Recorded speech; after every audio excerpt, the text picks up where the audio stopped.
Okay. Okay. So thank you all for joining us today for our capacity building art mechanic training. Again, my name is Vanessa Richard. If you've ever participated in any of the capacity building trainings or conferences back in 2019, then you would possibly have seen my face. So thank you so much again for continuing to support us in the capacity building project. Just a couple of things. Continue to complete the poll that Eric has up for you, because we're interested in knowing who our audience is today. Also, if you have any questions or any comments, if you would, throughout the training, post them in the chat, and we'll capture those and we'll read those possibly at the end, if not during the workshop. The meeting is being recorded. After the training, we will upload the recording as well as the PowerPoint and any handouts to the capacity building webpage. And that will be posted also in the chat comment section throughout the workshop. At the end of the workshop, there will also be a survey. And we really would appreciate your feedback, because your feedback helps us as we continue to provide trainings to educators and vocational rehabilitation counselors.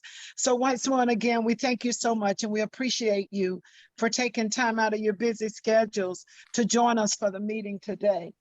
Today, for art mechanics, we have Lucinda Thielen.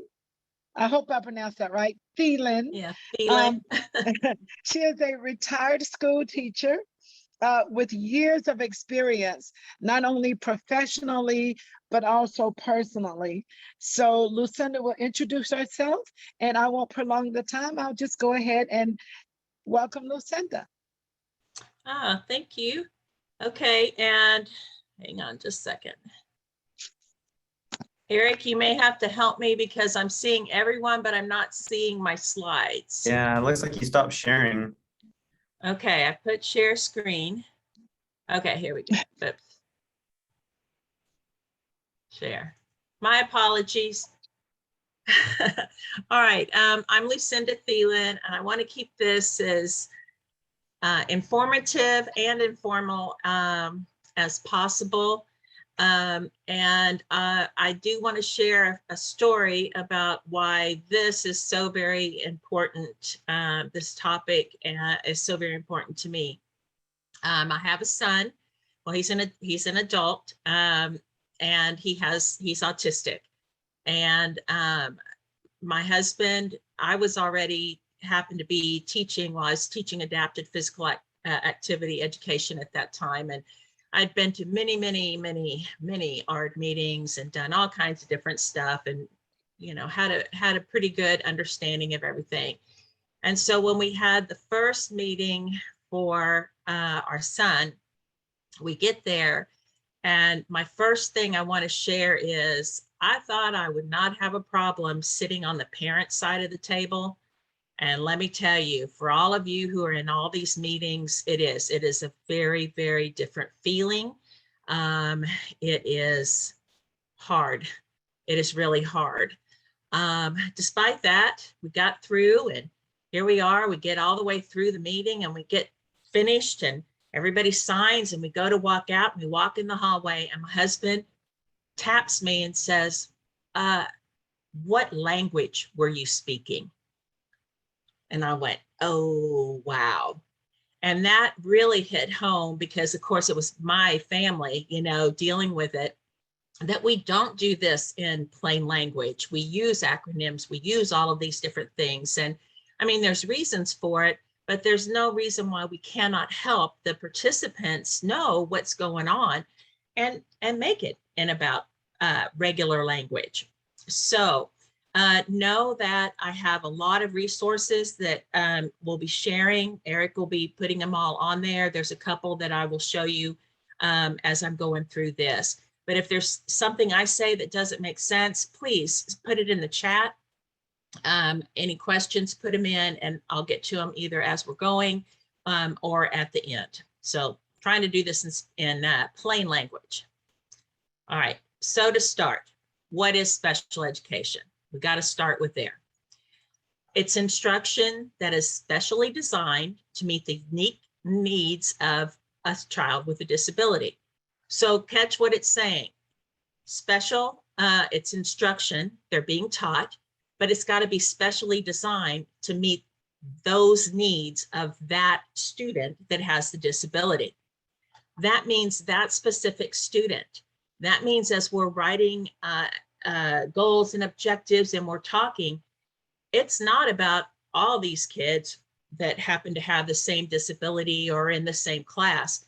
It is unique and specific for them. Every single thing is done with that. All right. So yeah, Texas Special Education uses a whole lot of acronyms, a whole lot. And so what I did, because what I found over the years is that my parents didn't understand, as my husband said, it's a different language. And so I've created cheat sheets. And so this is one that you will have access to. What I did is I just put down all these different things you may see and how they may be referred to, and then what they are. I also, you'll see in the resources, I have a front of a bookmark and a back of a bookmark that takes the primary ones. You can make from one piece of paper 3 bookmarks, front and back. And it's real easy to have those when you're sitting there with your paperwork, that if you don't want to ask or interrupt to ask what something is, you can just look down and see it. So all of this is available for you.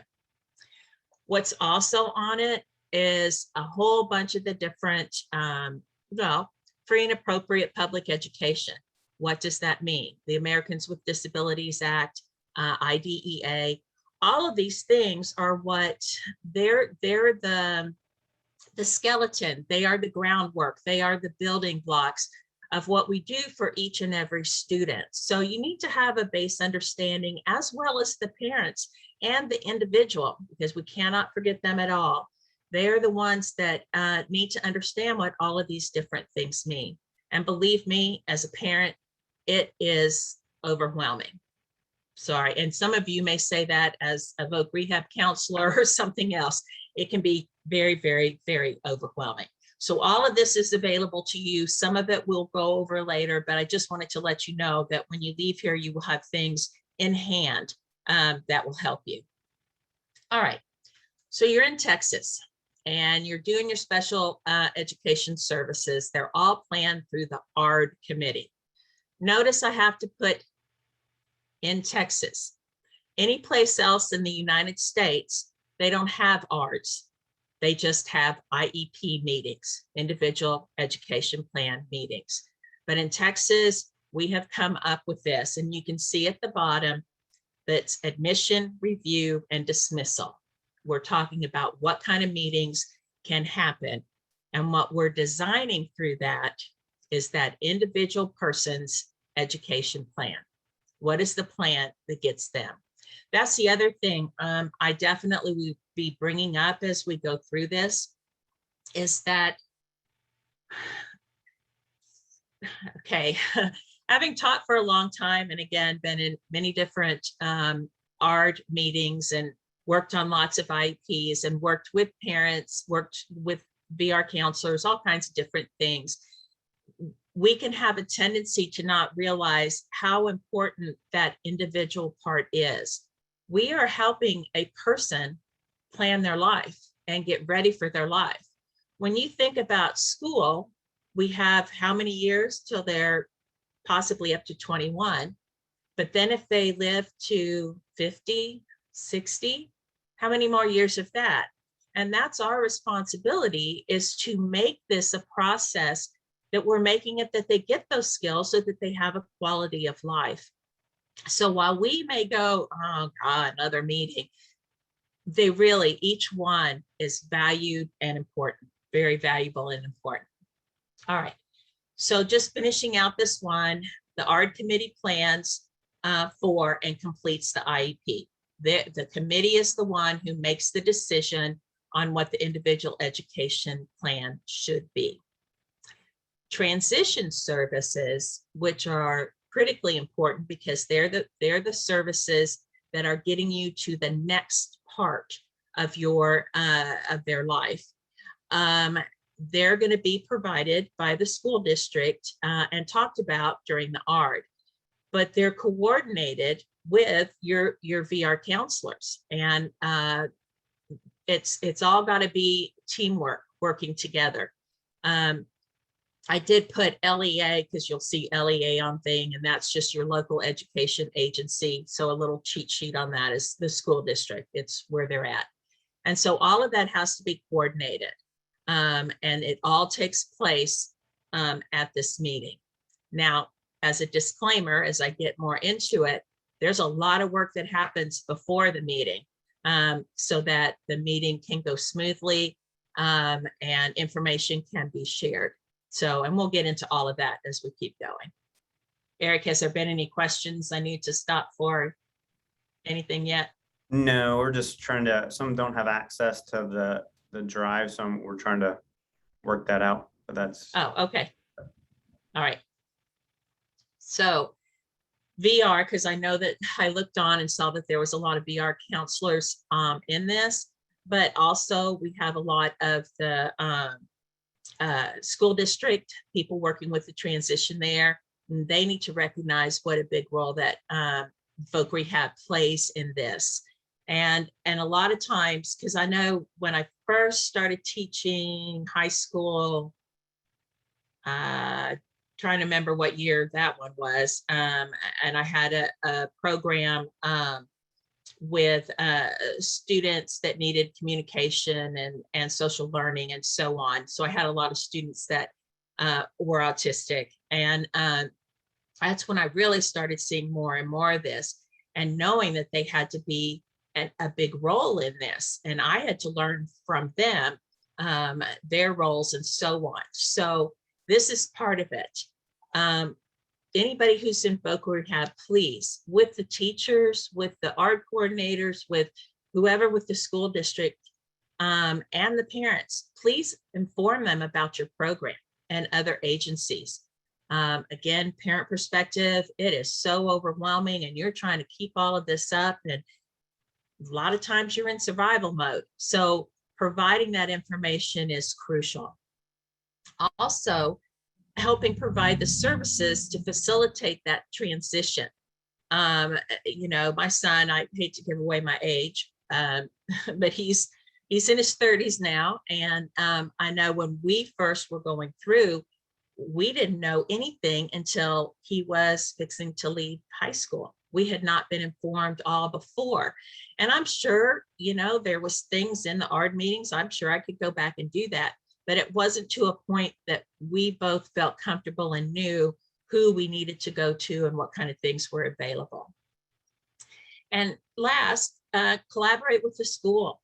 You know, get to know who the teachers are that have these students, you know, and get to talk to them. Talk to them, talk to the parents. It's very important to the students themselves, excuse me, so that their vocational goals, their plans, their dreams are all going to be met. So you really do have a very important part in planning transition. All right, so because everybody has their important part, we need to make sure you can follow the ARD process. What is it that happens? All right, first you have to know what kind of meetings there are, because there's a lot of different kind of meetings, and that in itself can be overwhelming. First, there's going to be an admission or an initial placement. So what is happening? They're getting admitted into special education, and they're determining what is the best educational road for them, what goals, what objectives, what kind of learning environment, and all of that. And that's the very initial one. Next, every student has to have an annual review. So in other words, they're going to have one more of these ARDs every single year.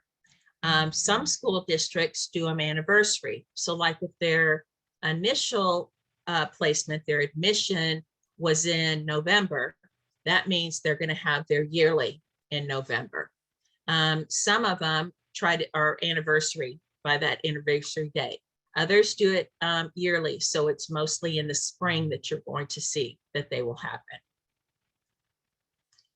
Every 3 years, there can be a review of existing evaluation data.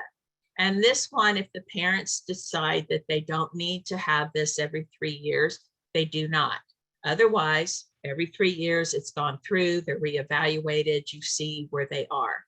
On an off note, for as speaking as a parent here, to me, the most important ones of this was right at the beginning and then right before my son graduated. And I know I've always encouraged the parents that I have worked with to have the reevaluation data, so everything is updated, so that when they leave high school and enter either secondary, post-secondary life, whether it's work, education, whatever they're going to, then they have the most current information. Okay, another type is to review a full individual evaluation. That's when something new has come up or there's a full evaluation that's set and you can go over it. A transfer ARD that can be going from one school to another. Programs. This one, an MDR, you might have heard it, a manifestation determination review. Okay, basically it's when discipline gets involved and it's they are looking at a change in placement. So that's another type of ARD meeting.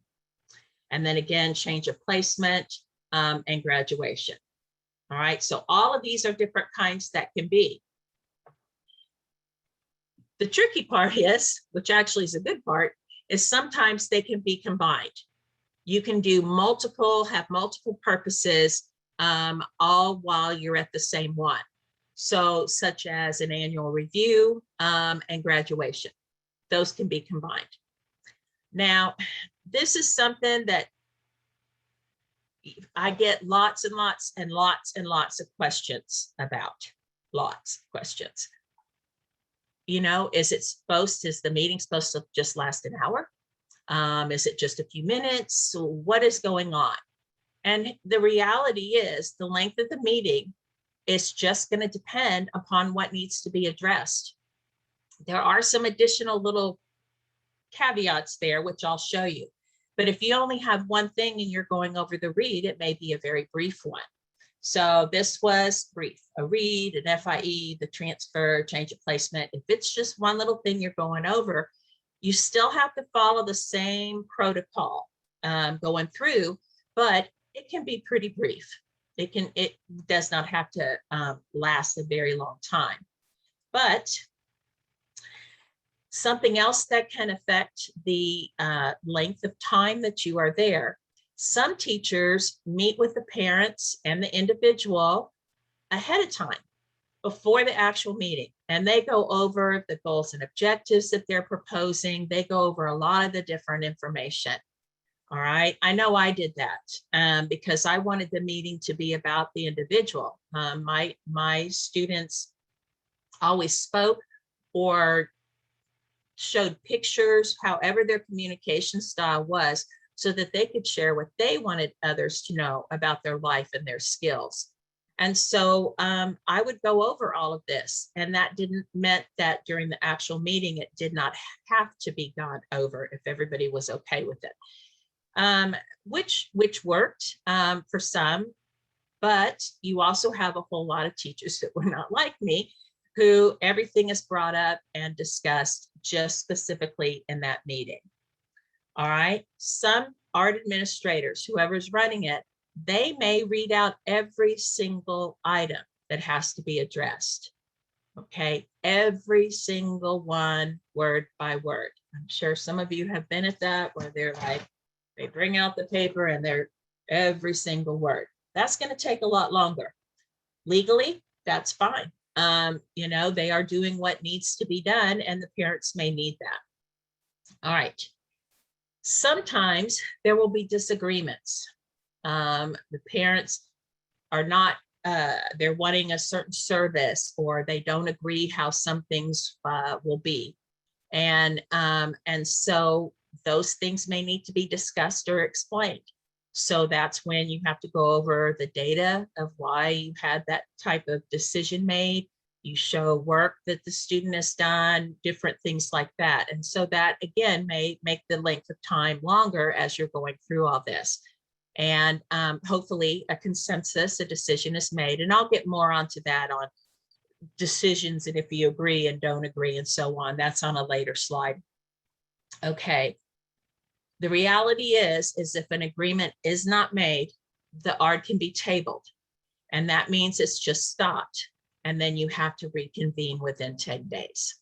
All right. So that's set up, you know, it's just put on hold for that time period. And so more information can be gathered. And then you try to reach, you know, you meet again and you go over it and hopefully you can come to a consensus. So that's it. That's just, you know, every ARD meeting can have all of these different things. Okay, another question that I get asked a lot is why aren't we given more notice? Holy cow, you know, it's in 5 days. How am I supposed to plan my schedule? How do I do this? How do I, you know, all right. Legally, it says the invitation has to be sent out 5 days before the meeting. Okay.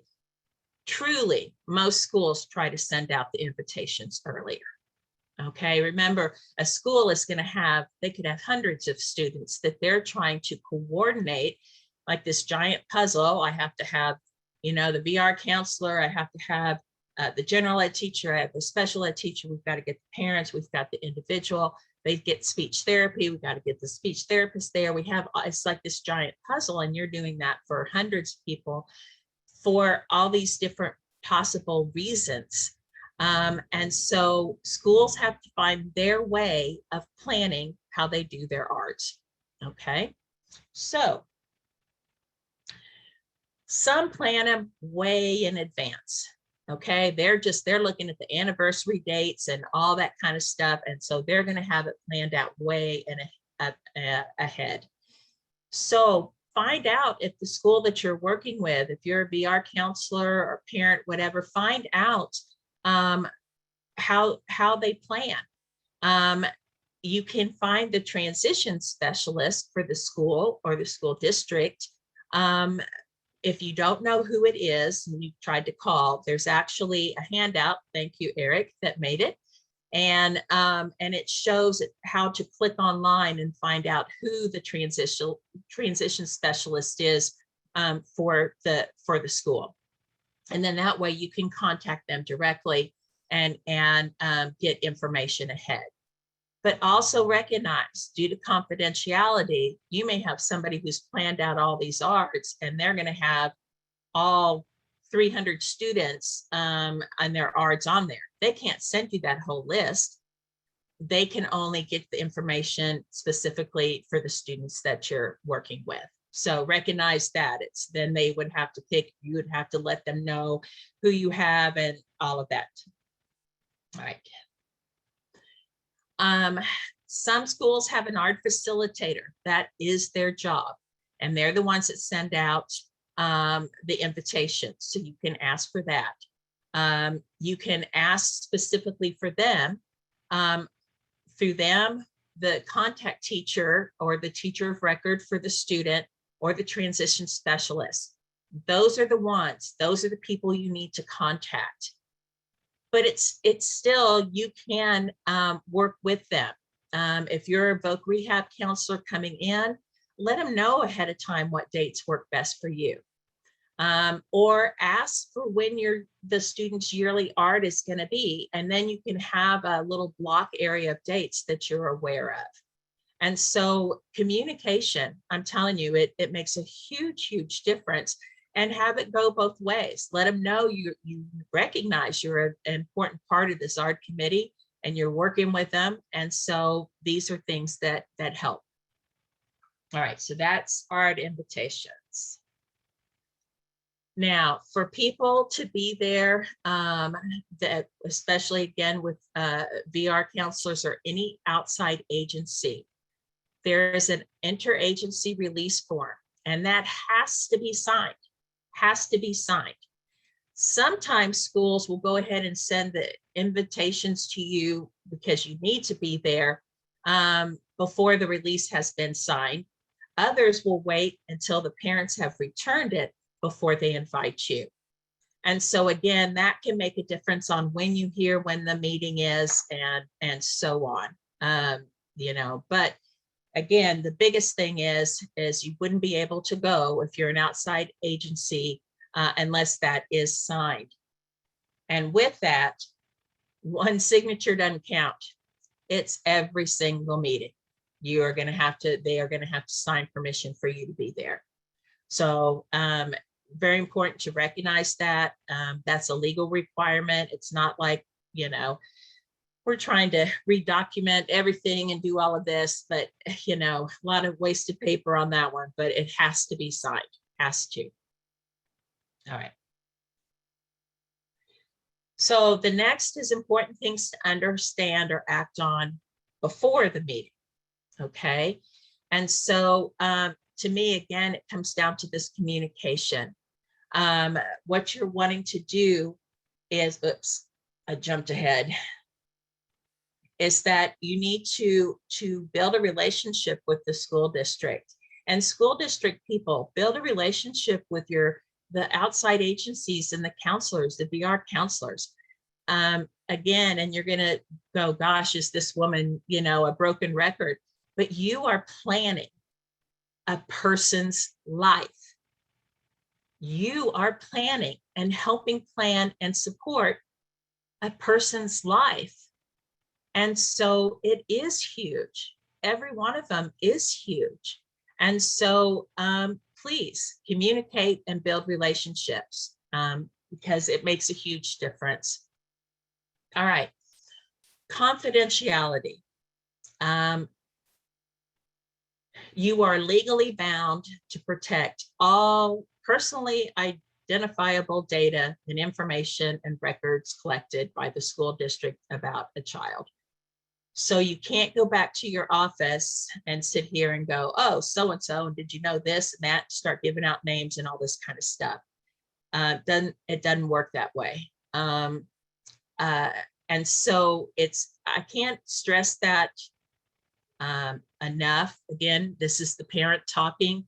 The thought of people running around, you know, in the teacher's lounge or something else talking about my son, you know, that hurts my heart. You know, there's some things that, you know, we trust the schools, we trust the agencies, we trust the counselors, we trust people to honor this. And so decisions, records, all of that, they are to be kept confidential. Okay. Procedural safeguards. Before every ARD meeting or when it's first starting, whoever is the administrator running the meeting, they're going to ask the parents if they need a copy of, the procedural safeguards, which is a booklet that goes over all of this different information. Okay. I'm not going to get into all of that because I've attached one as part of the resources. All right. So if it's something you're curious about, what is shared, all the different things. And notice it's not, when you look at it, it's TEA that puts that together. That it's not the school district that's going to go, oh, we're going to put up these safeguards and do it. TEA is the one that is mandating all of this. So if parents already have one, most of the time, unless it's a new one, they don't agree to have one, they don't need one, but you can look at it too. And again, it's in the resources. Okay, so now we're going to get into, I mean, this still is stuff that you need to understand before the ARD meeting, but it really impacts how decisions are made during that meeting. IDEA, the big Individuals with Disabilities Education Act, says a free and appropriate public education. And also the big part of it is that the student, the individual, the person this is about, has to be as much as possible in the general education classes. Okay, that's where they need to start. They have to be there. And then you go from there to what supports or things do they need to be able to thrive in that environment. And then if it doesn't work and they need more assistance, it can be like an inclusion class, then they go to the resource room, then it can be self-contained, which is like your life skills or so on. And then it goes all the way down to separate schools or even residential. But our responsibility is to make it so that they are in the least restrictive environment. And we need to try those environments first, so that it is, we know what they need to work on or what it is that's hindering their success there, before we start moving them in more restrictive places. Okay, very crucial. Let's just think about this world. When they leave school, what environment are they in? You know, the rest of the world, that's general. And so we've got to make them as ready as possible due to that. So environment is very crucial. Okay, you'll hear a lot of people who talk about accommodations and modifications, and you're going to hear those words all through the ARD committee and when they're talking about objectives and this and that. And there's truly, truly a huge difference between the two. But it's amazing how much you hear them just kind of interchangeably being used. So that's one of the things I definitely wanted to mention on here, because it is a big difference. An accommodation, okay, it allows them access, not advantage. All right, so just because the book is in larger print, they're reading the same book. Okay, if they're given extra time to do something, they're still doing the same amount of work. Preferential seating. Okay, how many of y'all immediately thought in your head, oh, that means the front of the classroom or next to the teacher? No. Preferential seating is where is the best place for that individual to learn. For my son, it was at a corner where he wasn't distracted by all these other things that were happening in the classroom. If you would have put him up in the front next to the teachers, I mean, that would have failed. So oral testing, it's the same test, it's just said out loud. Now, all of these things are accommodations. They are things that level the playing field. Now, when you get into modification, that changes what's being taught and what is expected from the student. That's when things are simplified, very much simplified. I know the example I have on the slide, this was from I don't remember which grade, spelling test, spelling list, and they had to work on that. And so the individual that needed a cognitive change or a simplified test assignment, they were given this and just told to cross out the letter A. They were still working on the letter recognition. So yes, they have modified it. They're working on what they need, yet that could still be done in a general ed classroom. And they didn't have to be over in a life skills room to do that. So all of these are the accommodations and the modifications. Those are the things that help keep it in the least restrictive environment, okay? Now, things that we have to look at. You know, if you're a general ed student and you're going through, Texas has these things called the TEKS, and the TEKS are a whole nother. Hey, Eric, what does TEKS stand for? Something essential. Texas educational knowledge and skills, I think. Yeah. Thank you. Texas essential knowledge and skills. There you go, essential knowledge and skills. Thank you, because I was just having a little brain going, okay, wait a minute, I'm throwing that one out there. And so, yeah, the whole thing with that is that they have those, and you know, the testing and the things, all of that kind of stuff is put with that.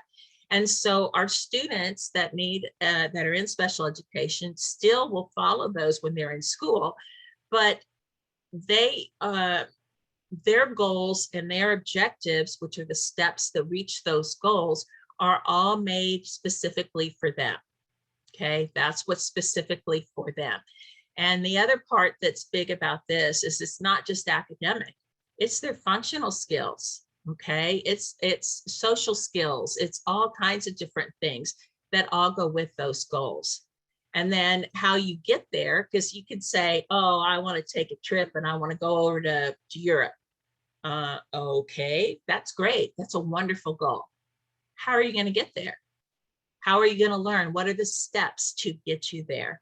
And so that's when the objectives take place. But again, all of these have to have a purpose. What is it that you're doing that you want to do for that individual? Why is it important that we monitor how they're doing on this? All right.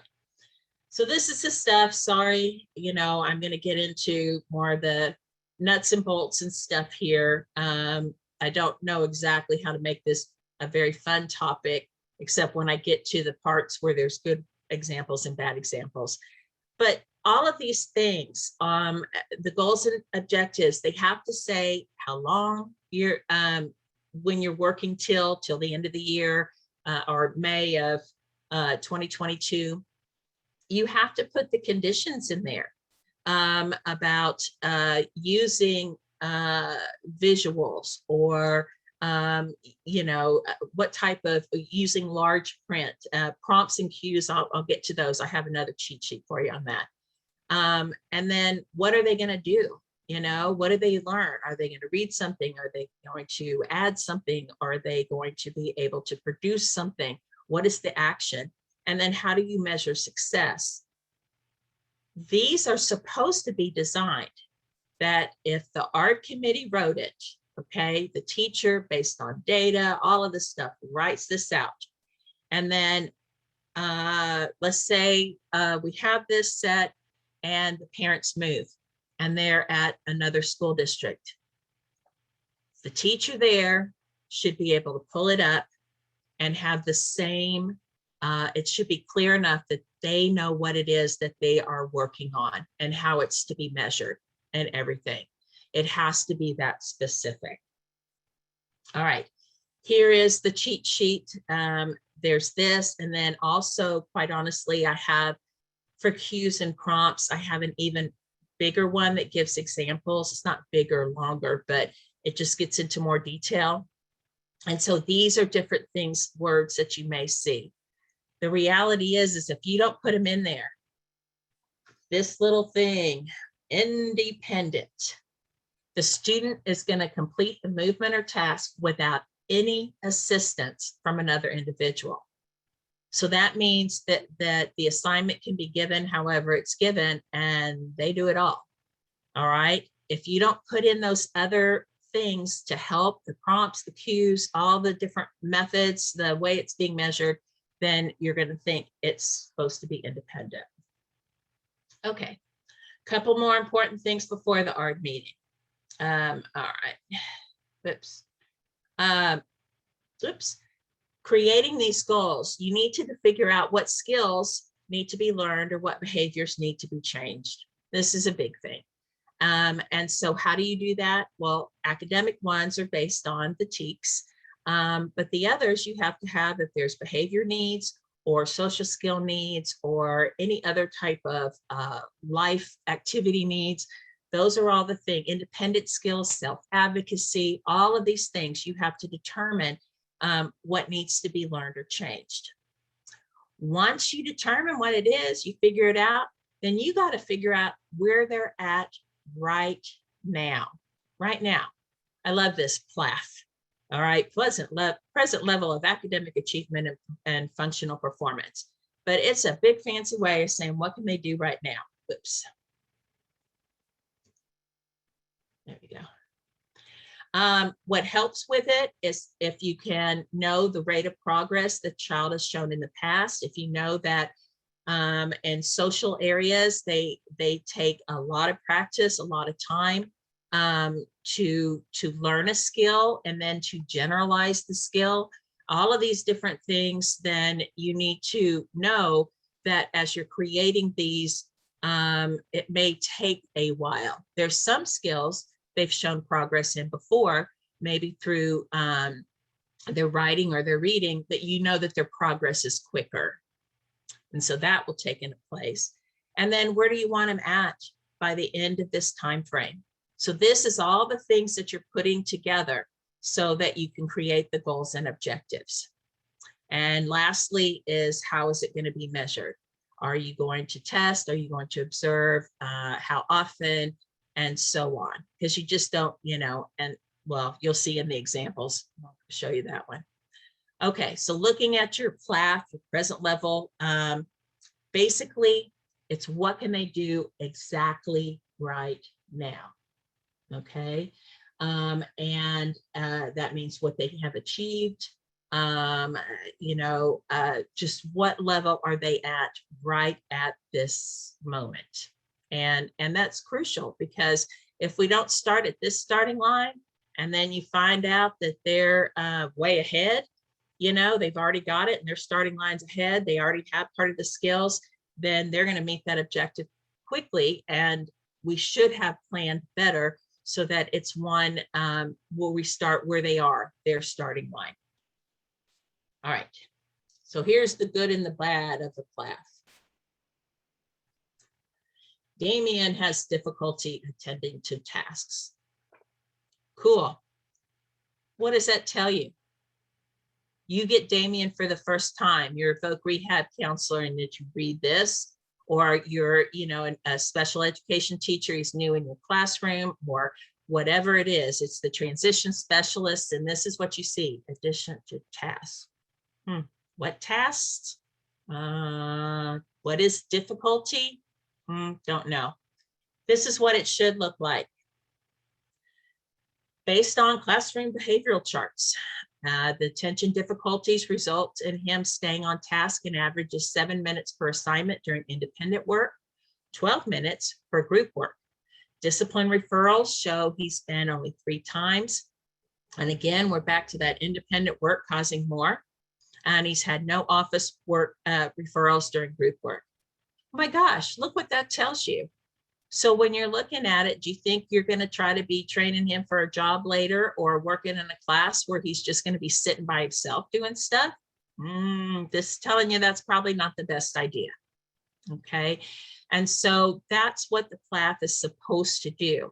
And so if you're somebody with an agency, or again, the transition specialist, or someone who doesn't work daily with Damien, this is what gives you that information, and it's solid and real. It's not, oh, I think he does this. This tells you what it is.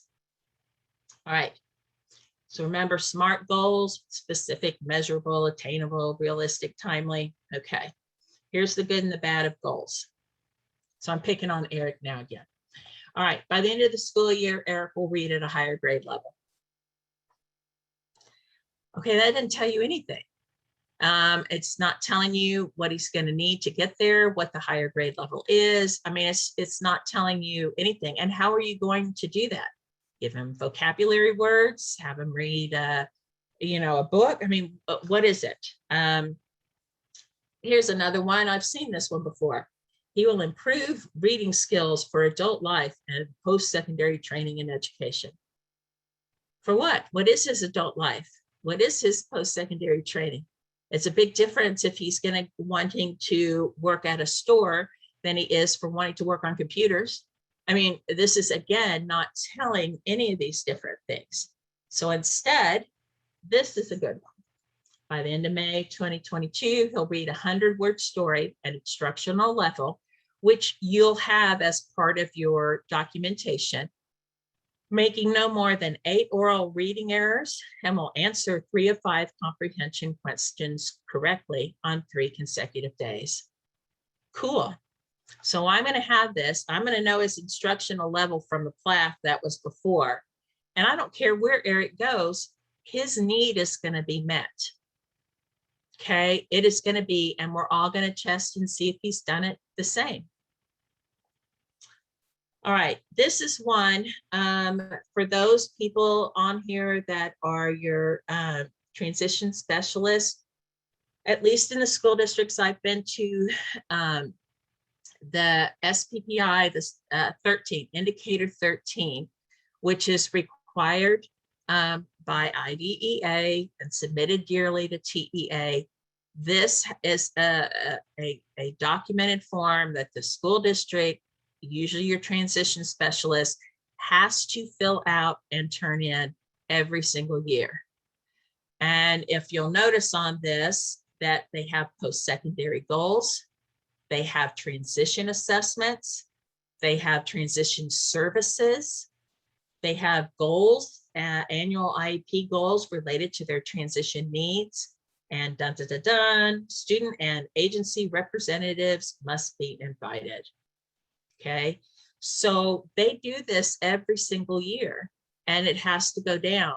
And so schools know how important voc rehab counselors are and the outside agencies and all of that, anything with transition. And they're actually have to be, they're held accountable for it through TEA. All right, I don't know if Eric wanted to add any more. He can later if he does. All right, art etiquette, and I'm just throwing this in because having sat through lots and lots and lots of these meetings, here's a few things just to be aware. Please be on time and please silence your phones, okay? Common courtesy. All right, this one isn't always easy. Be calm, courteous, and student-centered, even when parents or advocates are being adversarial. Sometimes because the parents are realizing what difficulties are, you know, especially if they're in panic mode because their son or daughter is fixing to graduate or transition out and they're going, what am I going to do? This is all overwhelming. You know, and you have some that don't always recognize the behaviors and the skills that their child does in public versus in home. So there can be a difference of perception at that point. And sometimes, yes, it does get adversarial. And, you know, the point we can't lose on that is that it needs to be student-centered. Okay, so be calm and courteous and come from what you think through your expertise is best for that student. Only discuss ARD-related issues. Anything else you need to just hold off, and they can be discussed in separate meetings. So, you know, don't bring up some new information of this and that, you know, put it for this, go with what is happening with the ARD meeting then. Okay, also be aware of the nonverbal messages you may be sending. Checking your emails, crossing your arms, deep sighs, all that kind of stuff. While you may be waiting for a very important message that is supposed to come on your phone, then share. You know, sorry guys, I have my phone. If it buzzes, I am going to have to look at it because I'm expecting from another parent so that I can message them, you know, so you explain. Because otherwise, if you're just doing this, I mean, it just shows that you're not interested, okay? Non-involvement. And people pick up on that. Communicate clearly and listen carefully. And also be sensitive. Remember, the parent and the individual, the student are right there. So if you're saying stuff like, oh, you know, they can't do this, there's another way to phrase that. There may be a lot of difficulty at this time. They're showing difficulty starting a task or following these directions when it's this kind of supervisor, whatever it is. So just be a little sensitive in it. Words really hurt. Okay, sorry, another story. My son was in a classroom, and it was a teacher who was getting very tired of him asking questions over and over and over and over and over again about doing something. And you may have this, you may have your person that's talking to you about their goals and, you know, oh, I want to be a veterinarian. I want to be a veterinarian. I want to be, you know, and they're going over and over, why can't I do this? Well, the teacher, just being sarcastic, went, because I don't like you. Just, you know, thinking my son that wouldn't be any big deal. Yeah, I had to pick him up off the floor that day. He was beyond devastated. It set him back for months. And what's really sad that you know, my son, because of his difficulties, he was suicidal, especially during middle school. There's been one other time, but it was horrendous. And so here this individual had this teacher, when we met with him, Chris just broke down and just started sobbing. And the teacher's like, what? He had no idea how much his words had hurt. So when there are concerns and problems, please just be aware. Get to know the student, the individual, as much as you possibly can, so you know what things will help them and guide them, but not harm them. All right, things you shouldn't say. Well, he could control it if he wanted to. Why don't we just do what we did with that other autistic kid? This is a good one, and I hate to say it. It's been more than once I've been in an ARD meeting. When is this going to end? Okay. And when discussing accommodations and stuff, acting like, what? I'm supposed to be doing this? Remember, this is a legal document and it's legally binding. And so the decisions that are made, you need to follow. All right. So we're almost to the part, getting through it all. Who has to be there? Parent and or the adult student. They have to have a general education teacher, a special education teacher, administrator has to be there. Person who can interpret instructional implications of evaluation if it's there. So in other words, who did the evaluation and who can talk about how that will impact the education. Sometimes, well, it says the student, a required member in some instances. My personal thought is, you know, for as much as they can handle or understand or whatever, they need to be a part of this. So I think the student should be there always. But if you need an interpreter, if related service, VR, speech therapist, and we'll get into instructional and related and who they are. So this is what happens when the meeting. This is the thing as you're following through. Do introductions, you're going to review the data, request dating, all of this, determine eligibility. That is, what is the disability that they have? You're going to talk about their current skills and knowledge, which is their PLAF, their present level of academic and functional performance. You're going to talk about IEP goals and objectives, okay? And I love my little thing down here, sorry. Looking for beyond disabilities, focusing on capabilities and expanding possibilities. All right, if a behavior plan is needed, it's called a BIP, BIP, and that will be in there as well at that point. And then from transition, Texas says we have to start planning for transition formally once they're 14 years old, okay? And so I know I've been asked before, again, like if I have a voc rehab or this or that, and they're like, I'm not quite sure what all I'm supposed to say. And so here's some ideas. Talk about your program, what other state programs there are. Share your procedures and your policies. Talk about the student's role in the process, okay? I mean, you know, if they want to do a certain thing, they need to put in the work to be able to do it. Talk about what workplace readiness skills need to be and share, without names, success stories. You know, we like to hear that good things happen with that. All right, planning for graduation. Additional considerations, there is an autism supplement and there's also a vision impairment supplement. That's extra paperwork if they have that disability. Figure out accommodations or modifications. Determine the least restrictive environment, see if they need assistive technology or extended school year. The trick with, it's not even a trick, it's extended school year. That means they go during the summer.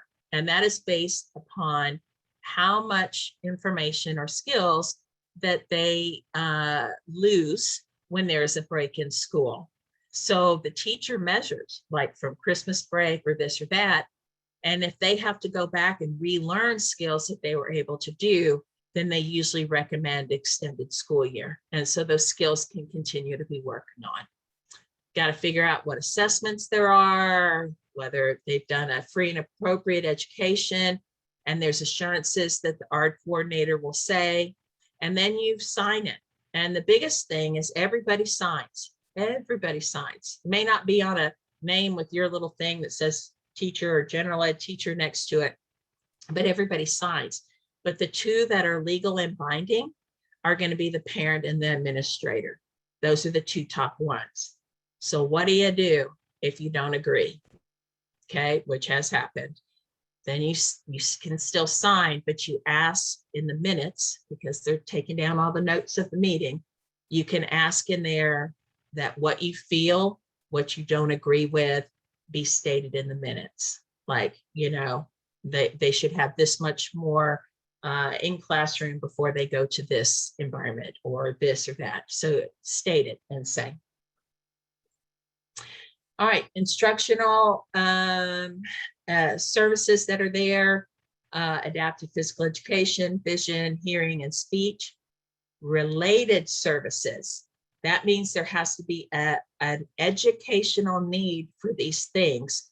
That's your occupational therapist, physical therapist, orientation and mobility, the counseling, or in-home and parent training, okay? And so, but there has to be an educational need for those. So even if they have a limp and they could, or there was something through physical therapy, if they're able to go through the school day without it being detrimental, then they would not have that because it's not an educational need. Okay, so following it, copies of the ARD are provided to all of these people, plus the behavior intervention plan. And know that all the original documents are going to be at the special services offices of that school district. Every 6 weeks or as determined, there's going to be a progress report that comes out that you need to get the feedback from, and the parents need to go. So that's when you're saying how they're doing on each of those objectives and goals. All right. Most importantly, I am the I in IEP. Okay, I cannot stress this enough. Their voice matters. Who they are matters. This I know says for a parent, but recognize that their involvement in this builds their self-advocacy skills and helps their self-esteem. They're not always going to have somebody sitting right next to them helping them speak for themselves. We've got to teach that skill as much as possible. It also gives them control over their education. Now, does that mean they can say, I want, PE all day? No, obviously not. But if sports is one of their things, we can look at, electives with this, or Special Olympics if that's what's appropriate, or so on. All right, it involves building important social and conversational skills. They're at a meeting with all these different people in here.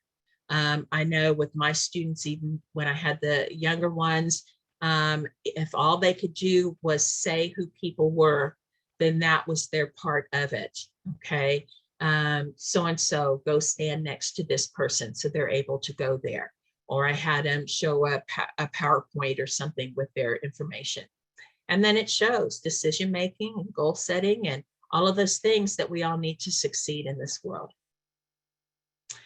All right, this is one of the things that current student participation that just,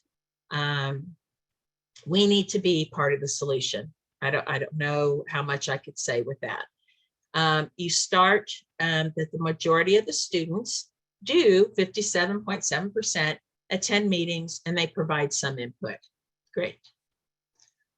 Another almost 25% attend the meetings but they provide little or no input. Right? Then you've got the 5.5 at the top. They don't attend, they don't put any input.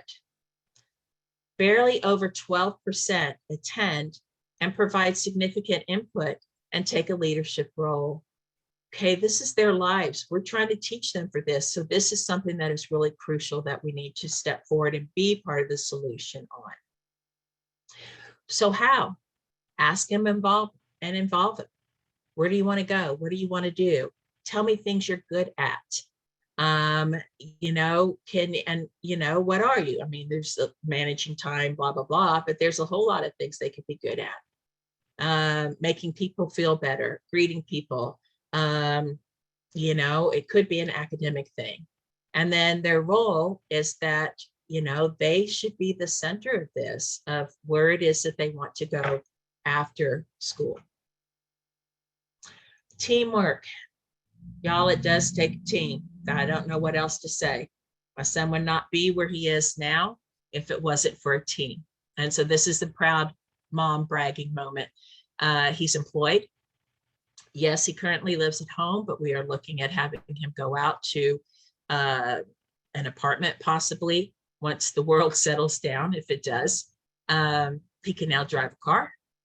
And most importantly, he has a group of friends that he meets with every week to do Dungeons and Dragons and Magic the Gathering and all his passions. And most of all, he's content and he's happy. And so it took a team to get him there. It took a team, and he was an important part of that team. Okay, these are all the resources that I have there. All of these different things are on there. I've pulled a couple up, so if I mess up on my screen sharing, I'm going to apologize ahead of time. But I pulled a couple up just to show you. So, okay, let me.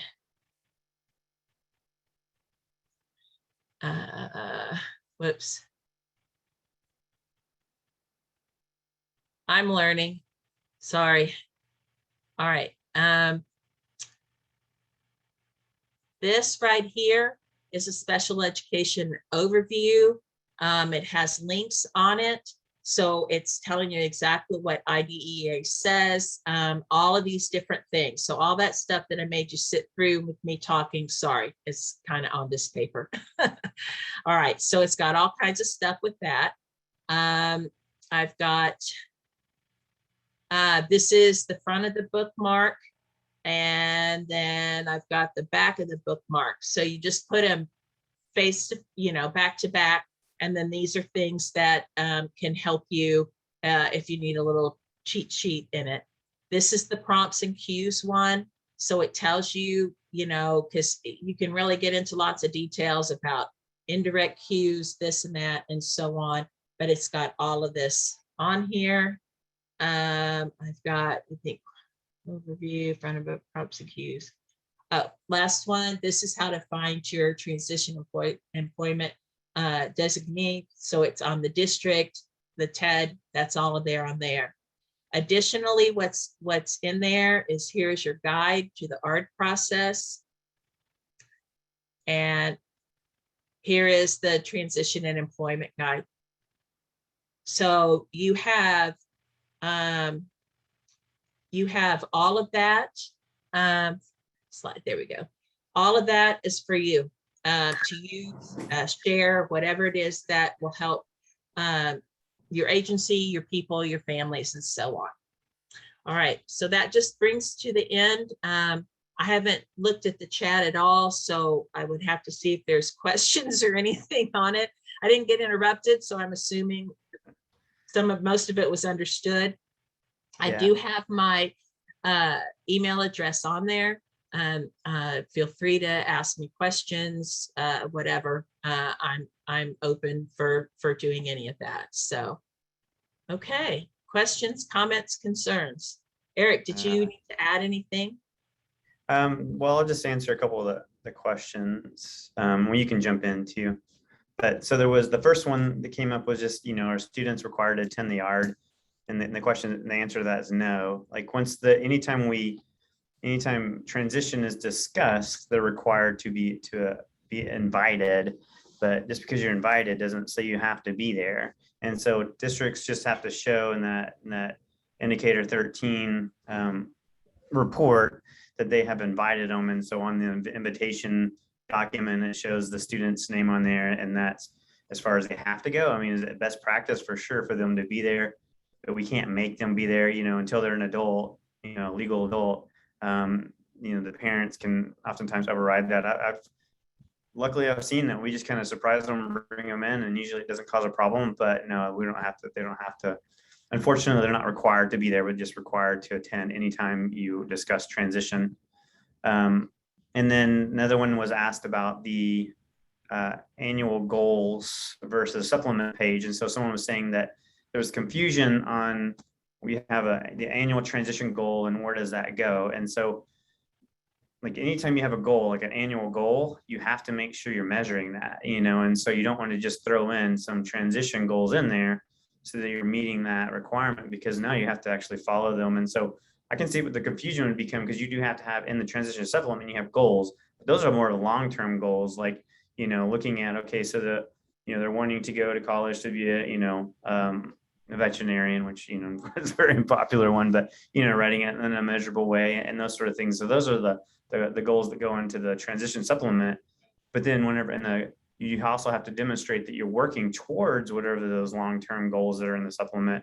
And so those would be goals that are within the typical goals and objectives. And so sometimes I could just be like, hey, they're wanting to be a veterinarian. Well, we have them in ag mechanics, which kind of starts going over that and that sort of thing. And so this is helping them work towards it. And so that would be the goal. It wouldn't be a goal specifically stating they're going to be, they're working now towards being a veterinarian, but you can go in there and you can say, oh, they're doing that through their being in ag mechanics or something like, and how they're getting the support they need to meet their goal, their transition goal. I might not have stated that well. If someone wants to throw in that a little bit better, or ask more on that. And then some couple questions in here. I don't want to hog this. This is yours, Lucinda. So. Oh no, it's fine. Yeah. So what happens if you notice that the yearly ARDs are not changing all that much? It seems to be happening a lot lately. Any suggestions? You want to go over that? Well, it depends on what perspective. If are you wanting me to say it as like a parent perspective right now? As a parent perspective, I would ask for the documentation and the stuff that shows their present level of performance and why they're doing this. And if it's the same, is this an essential skill that needs to be done? And so, I bring it up in the ARD. I wouldn't ignore it for sure. No. Say like, hey, this is, bring it up in the ARD, because then anything you talk about in the ARD that needs to be legally needs to be documented, and that should be a concern for anyone if things aren't changing from year to year, because there's got to be some sort of growth. And if there's not a growth, then we need to be addressing something different so that we can get a growth in that area, right? There's a reason why we're not seeing a growth. And okay, so now we're going to address this because, that's what's holding us back from there. And so, kind of bringing that up in the ARD meeting would be definitely the first step to do, is to say, every year we're having these same goals. Can we discuss this? I don't understand why we're not growing. Right. And since we're not growing, how do we address this so that we can start growing in this area? And then, they should not be cut and pasted goals for sure. No. And I always started with the teacher, quite honestly. That's me going, okay, because again, I meet with parents, and I met the same way with the teachers before my son's ARDs. And I would say, hey, which goals, or I'd ask, and then if it wasn't, I'd say why, and I'd give them a chance to think about it also, and different things. And then if it wasn't resolved, then, oh yeah, it was brought up in the ARD and it was discussed then, and it was part of the minutes. I would make sure that that's all part of there. Right. Or the ARD would have to be tabled. Now I say that, I never tabled one of my sons, but the ARD could be tabled with them to come back with more appropriate goals. Right. Hopefully you can get it solved without having to table it. And Yes. I mean, like you said, I mean, rarely it's kind of like if things really kind of get heated is the only time you really want to, when things would be tabled, and it'd be the administrator's call typically to do that. Jay Hill, you mentioned that you always encourage the families for sure, because it works on their self-determination. I mean, this is their meeting. They should be there for sure. And I'm with you. I think the first one they attended, it was kind of a shock. Like, what's my child doing here? You know, we started in middle school, you know, like, okay, and then we just, you know, unfortunately, I guess it wasn't communicated well, and they would show up and the parents were typically a little bit, whoa, taken aback. But yeah, I would say 99% of them were fine with their kid being there. And the hardest part is making sure that they do have a voice and they're speaking into it, and, you know, and truly being able to work on that self-determination, you know, so like directly addressing them, like, hey, you have all these accommodations, you have these modifications, does they work for you? You know, because that's a big thing. Because like, no, they always read to me and I hate it. You know, it's like, I don't want them reading to me, you know. Okay, well then how are we going to address this? Because this is how, you know, you access this material, and having that discussion with them. But yeah. Well, and here's another story. Going up through this school district, it was a very difficult parents, because they were in their stage of grief where they weren't quite ready to accept the challenges that their son was continuing to face. And so I brought him in to start his ARD meeting, and he was communicating by a PowerPoint, by pictures, because he has dyspraxia, so it's very difficult for him to be understood. And he picked out the pictures himself of what his jobs were. He even brought this one job that he did at the cafeteria that he loved, and he brought some things and showed them. And the meeting started with the parents, the mom hitting the tape recorder and all, you know, getting everything because they have all their stuff out, to just jaw dropped, you know, and they were like, we didn't know he could do all of that. And I'm like, yes, he can. And this is about him, and this is what he wants. So where do we go from here? And it totally changed the whole avenue. So I am a big, huge proponent of it's their meeting, it's their life. They need to be there. So yeah, any encouraging we can do is important. Yeah, I had one of my students when I was teaching, his dad was on the school board. And so, and so he wanted to pull the muscles, right? You know, like that with whenever we brought his son in, he's like, he's not going to be here, you know, and I had to just like, well, I think it's really important. It was like, okay, well, then we don't discuss his disability. We don't discuss these things, you know, and it's like, I really think it's important, you know, because he knows something's going on. And if we don't discuss this, then he just has questions. He's making these assumptions. And so, you know, long story short, we're good friends now. You know, we still talk, and, you know, and his son, you know, he got upset because I talked about his disability. He got upset because I mentioned, you know, I think he should be getting his driver's license. He has his driver's license now. He has a vehicle. He, you know, drives around Houston. And so, you know, I think sometimes these can be difficult, you know, typically, like, you know, it's accepted, but sometimes it can be difficult. But I think in the end, you know, the parents will see the benefit of it, you know, and sometimes it's the district that's difficult with that as well, but it's huge benefit. Another thing if you have questions, go ahead and jump in. I mean, I did one other thing I was going to discuss when you were going over the goals and objectives. I think sometimes it might be confusing because you rarely do see objectives anymore. I'm sorry, but yeah. Go ahead. Oh yeah. So I was just gonna, you know, like, objectives are not required, and the only time typically when you're going to see objectives is like whenever someone's they qualify for star alt instead of just the regular star, because you have to demonstrate that they do have a greater, you know, a need to take the StarRL. And oftentimes one of the things that they're doing is adding those objectives to say, look, we really have to work at increments in order for them to meet these goals. And then therefore StarRL is appropriate. So oftentimes that's the only time you'll see it is with that. I mean, it depends, not that it shouldn't be there more often, but that's really the only time that you're probably going to see it. Yeah. And that was a lot of the students I worked with. So I have a And tendency to throw that in. Sorry. Yeah, because you're just used to writing them in. Yeah. Yes. Yeah. But you need to know for both so that you're not surprised when all of that comes in. So, yeah. Any other questions or anything that wasn't covered well? You can unmute yourself or type it into the chat. Oops. And Okay. Go ahead. Someone have a question? Or was that just a noise? I'm not sure. I didn't know if it was. Yeah.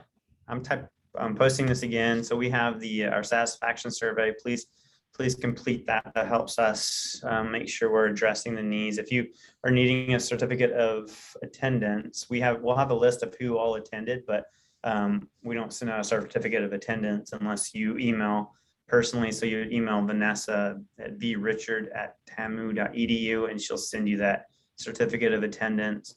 We're going to post the recording and then all the handouts on our site there. You can see it if you go to the cdd.edu and then find the Trent Capacity Building and resources. You'll see that in there, and should be up there next week. And then also just another plug for our new work-based learning project. We're providing up to $10,000 to help start or expand a work-based learning project on campuses or off campuses with school districts. And then also that'll come with technical support as well. So it's a really cool program. All right, we have another, let's see, regarding a student who wants to be a veterinarian taking ag classes to support that goal, would it be appropriate for the student who don't read well to have a goal of learning to read in order to support that goal? Yeah, they're combined. When we look at the present level of performance and where they want to be, Right. what goals do we need to have to get there? So if it's increasing the reading level or then yes, that definitely we would have to be there. But yeah. I think what goes with that, because we bring up veterinarian, and I don't know how many of y'all have future NBA players and NFL players and stuff. We had a lot of that too. And as my son, he's real good at sharing, don't discourage me from what I like or the things that interest me, but instead teach me ways I could be involved with that. Maybe not the same way. I may not be a full veterinarian, but when you really have them start looking at it and looking at, in an ag class, then they go, no, what I really like is walking the dogs. Okay. Then you go, okay, well, then we need to look towards where you're doing this, and maybe an assistant in a veterinarian's place or at a boarding place. So, I mean, there's all these different things. So that's how you expose them so that they can find out what it is that they like about it. And, right. But yes, they have to have the fundamentals as well. Yeah. I'm just going to back up a little bit to you. You might not have an ag class goal, right? Because you can't really have an ag class disability. You're going to have you might have a reading disability in reading and need support in that. And so, a goal should address the need and not necessarily the class, right? And so you have to kind of look at your district, but like she said, you can combine these oftentimes because a reading goal is something that can be worked out in different areas. And so maybe it's the reading goal because, hey, you want to go to college where you're going to have to increase your reading skills, or even if you want to be on the job, you probably have to increase your reading skills. And so just in general, how, do you have goals that are going to support you being more successful whenever you go? And so oftentimes it's not going to look just like a transition goal, going to increase your reading skills so that you can, be more successful in college. I mean, that probably won't be there, and that would be a difficult one to have, because how are you going to measure that that's actually happening? How are you knowing that they're going to be more successful in college from this reading skill? But are they going to be more successful? Are they increasing their reading level? They're increasing their fluency, their comprehension, whatever it is that they're needing to work on. Yeah. to meet those goals.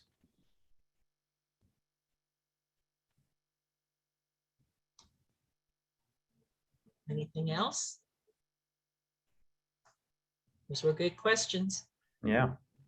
I mean, and we know we have a lot of people from Texas workforce. And so if you have any questions of, like, I've been in an art and I've, seen this, or, or, I don't know if I was a little distracted because I was emailing a lot, but I know that oftentimes we get things from Texas workforce of like, why do I get, 100 invites or 1,000 invites, at all these art meetings, and there's no way I can attend them, and so, partly that is because that indicator 13, states have this person as their, have you invited an outside agency that's appropriate. Some districts will be able to check off that box. They're going to invite you to everyone. It doesn't mean that they're necessarily expecting you to be on all of them, and then you can't even attend until you get that, the permission from the family to attend the art meeting. Just a little I'm now being able to click through and see comments and questions, and we have the one, who says this stuff? This is sad and upsetting. And I'm like, I wrote that based upon things I have heard. Yes, it is upsetting and it is very sad.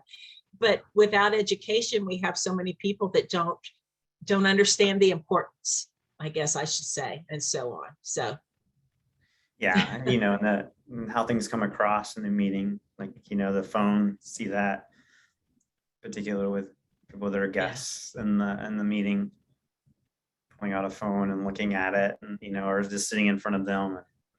It doesn't feel good as if you're a parent. no, it doesn't. No, it doesn't. Cool. I was looking to see if there was something else I was missing on here, but okay. All right. Well, if there's anything else, let us know, and we'll stick around for a few minutes, but I think we're done other than questions. Okay. And then just look for please fill out the satisfaction survey. I think Vanessa will send that out to everybody. Look for the everything to be posted on our site. So if you want to, get those handouts, I emailed most of them, but there was a couple of them I didn't, just because it was trying to go so fast. But the video will be up there, and I thank y'all for attending. I really hope that y'all got something out of it. Yeah, and feel free to email questions, something if I didn't clarify, or something about one of the resources or whatever, just let me know. And that's it. Thank you. Yeah. Thank you, guys. Thank you all so much. Okay. Eric, I saw where there were some people needing the stuff with TWC, they needed emailed to them. Yeah, I was busy doing that. Oh, okay.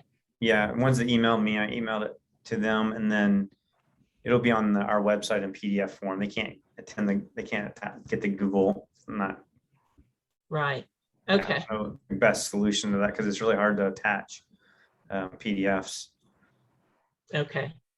Or anything to this, but yeah. Okay. Okay. So I'm sorry I can't talk very well, but I have a question now that the numbers of people are starting to go down. All right. So I was the one that asked a question about the ARDs not having a whole lot of change. And so I went to an ARD in May. That, I don't know, I went to the ARD in May. I know I did because I documented it, and I put in a pre-etched case note in my case file. In August, I got invited to the same ARD that I thought I had attended and been invited to in May. And I was told that that ARD was downgraded in May without letting anybody know. Now, when I was on it, it was recorded, but the recording went away. And so I thought that was kind of interesting. And so, go ahead. I was gonna say, what downgrade? I don't know what downgraded means. I don't know what that means either. It was just a meeting. So it was no longer an ARD meeting. Maybe they just made it into a staffing. I guess. Hmm. But in my I documented like right after the meeting, I pulled back up the invite. But anyway, they had an ARD meeting in August. It became very heated. And it was not postponed. Tabled. Table. It was tabled. It was rescheduled 10 days later. It was tabled again. And there was argument. The mom asked if she could have the assessments run on her son, even, you know, because they're like, we can't run the assessments because you don't agree with ARD. What's that have to do with one? So she has an advocate on the meeting, but it got really ugly. We have another one scheduled next week. I mean, it was brutal.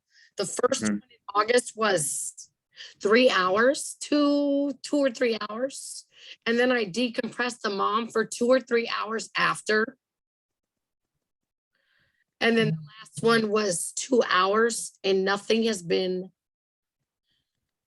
resolved. Yeah. Exception of the testing, I believe, has been started because mom signed the consent forms.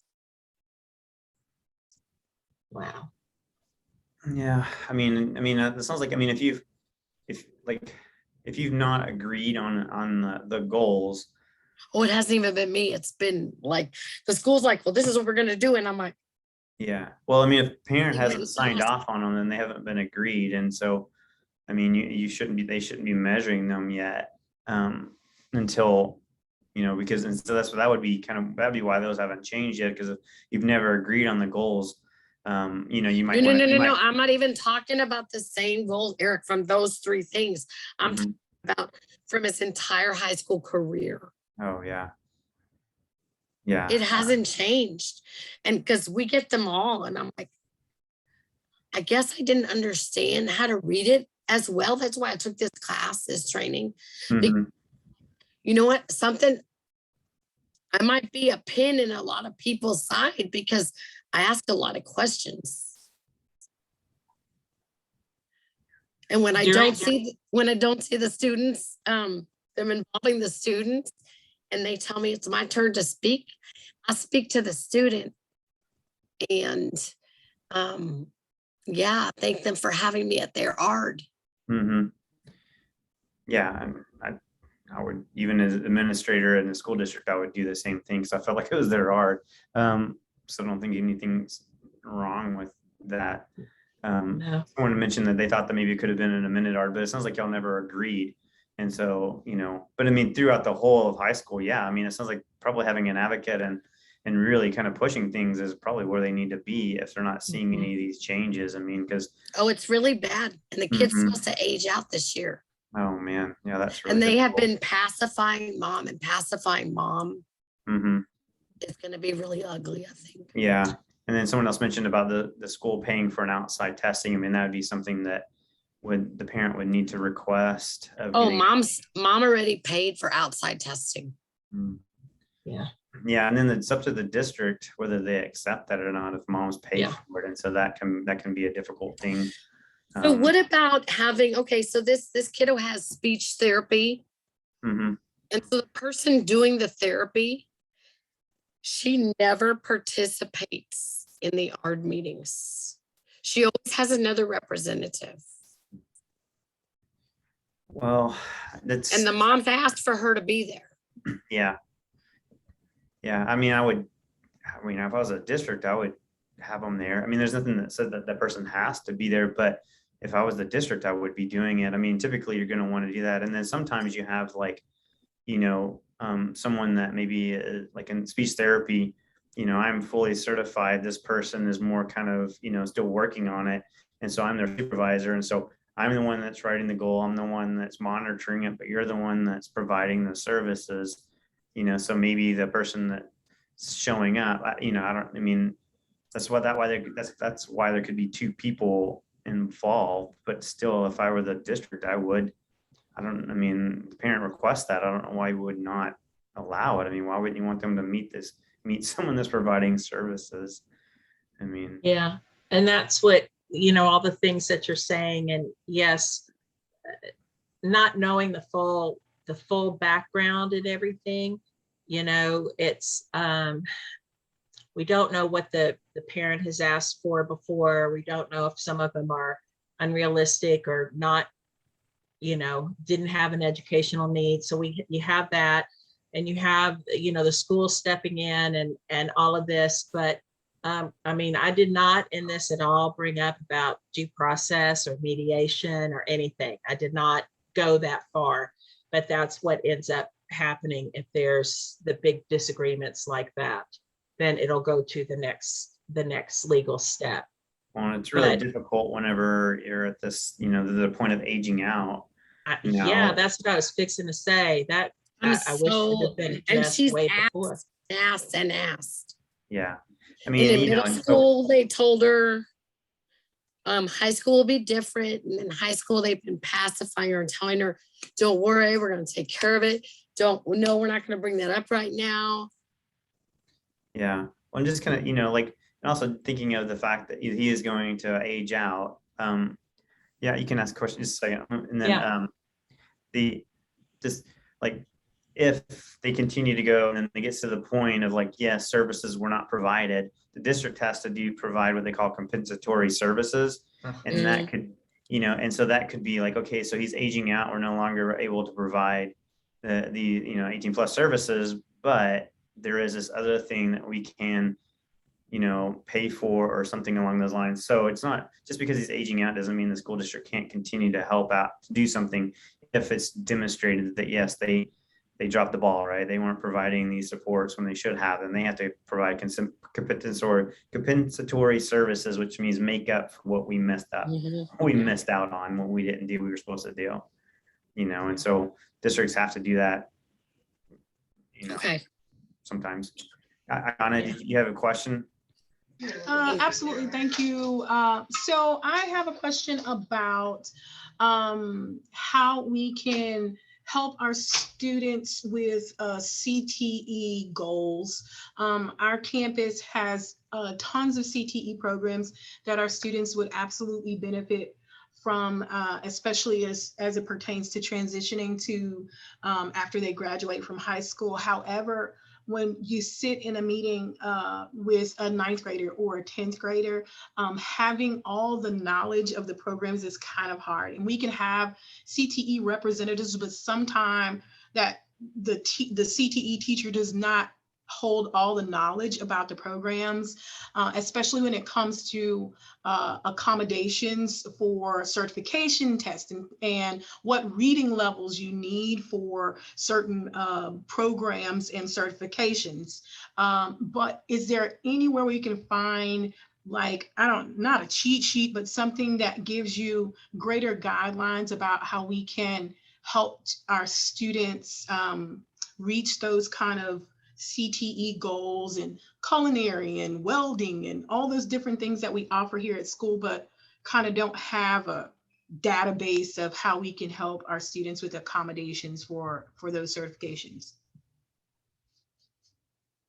You or me, Eric? You can start, I'll get in there if you.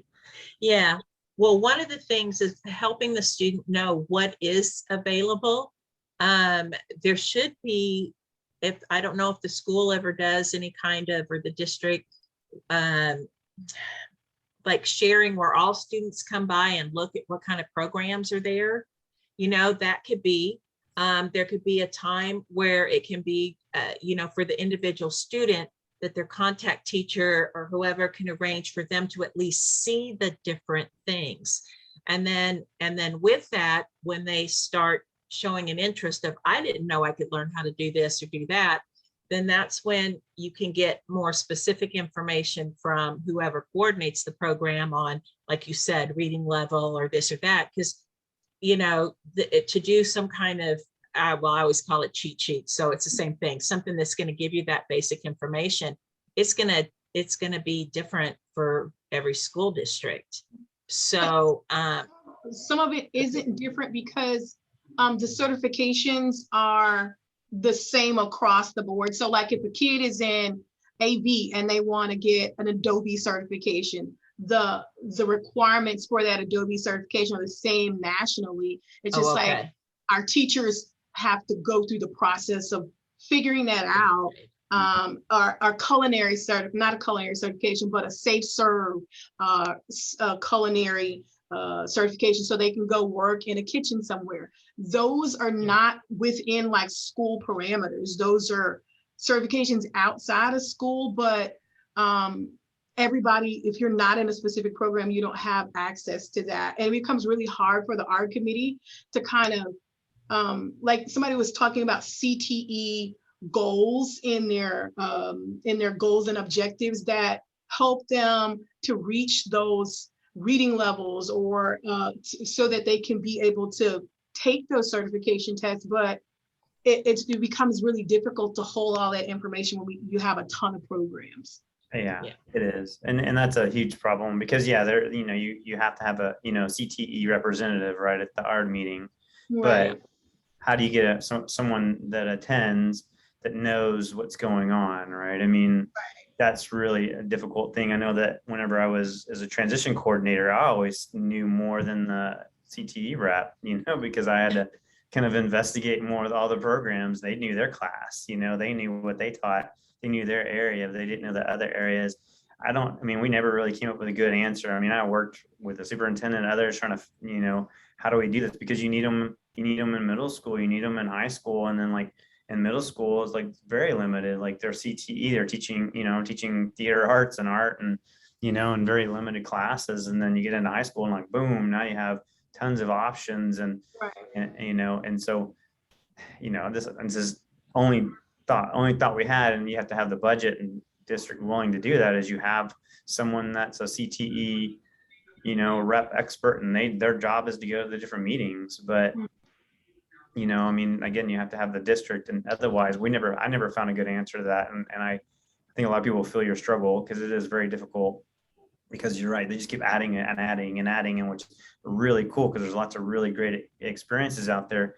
But how do you make sure that your goals are appropriate and they're going to actually support them, and you have the modifications in place and the accommodations in place? And it is very difficult because you don't want to put in something that now takes away from them getting what they need out of it, which you see that happen sometimes, right?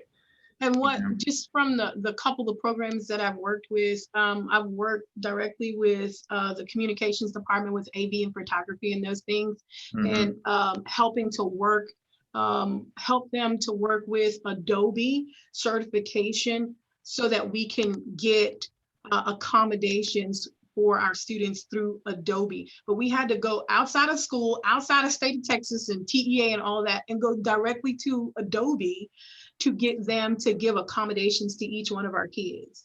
But if we didn't go that extra mile to figure that out, then our kids would still be spinning their wheels trying to pass a certification test without any of those things. But it's just like you have to jump out there and do it for each individual program, because those certifications are not through the state of Texas or TEA. They're like national or through whatever certification program. Yeah, I've never seen anything, but I'm going to contact TEA and just see if they know of anything, because that's the only thing only ones I would think would know how to go about that. But because I've never seen anything that was helpful. It was always a struggle, because again, they try to address it by saying you need a CTE rep, but like you said, oftentimes doesn't help unless it happens to be their program. Yeah, if the kid wants to do veterinary science and the rep in the meeting is a business teacher, like that's not gonna help. Yeah, because they don't know. Right. They don't know what's required for that class. Yeah, right. So yeah, so I'll look at that, and if we find something, we'll send it out to everybody. But it's a good question. It's a big need. Thank you so much. Yeah.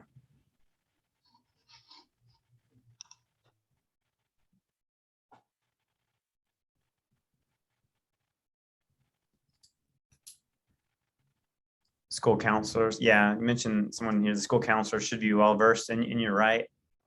Getting the school counselors can be a struggle. Yes. To attend, especially because there's not a requirement for them to be there. But I agree, they're oftentimes a good resource as well. Yeah.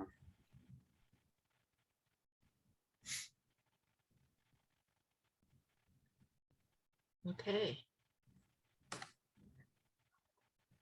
So a few left. Do any of y'all have any questions or? All right, well, thank you so much. We'll go ahead and end it, and thank you for attending. Thank you, Lucinda. It was awesome. Yeah, It was. thank Thank you. you, Lucinda. It was really good. Thanks for everybody for being here And I'll see you tomorrow. early. Yeah, early. Be ready. Okay. Yes. Be ready. So, I know other people are on, but I'm going to bring some snacks, like bananas and some stuff. Well, you know, he's going to need something while we're there through the morning. So I'm Okay. fixing to go to the store and pick up. I've got some Cliff Bars and stuff. So, Okay. and then I've got, like I said, just some pralines, 2 packs of them. I'm just gonna, so we can give them as a thank you. That's for me. Okay. They're here. Oh, yes, I have the bags too. Okay, Bags I fixed for them, so. perfect. Yeah, bring those. And then my husband's getting me a parking pass at the campus course. So we'll just walk over. Okay, sounds great. So we will see you there. I'll meet you guys on 8th floor. You got it. Perfect. All right. Thanks, Bye-bye. Eric. Bye. Bye, y'all.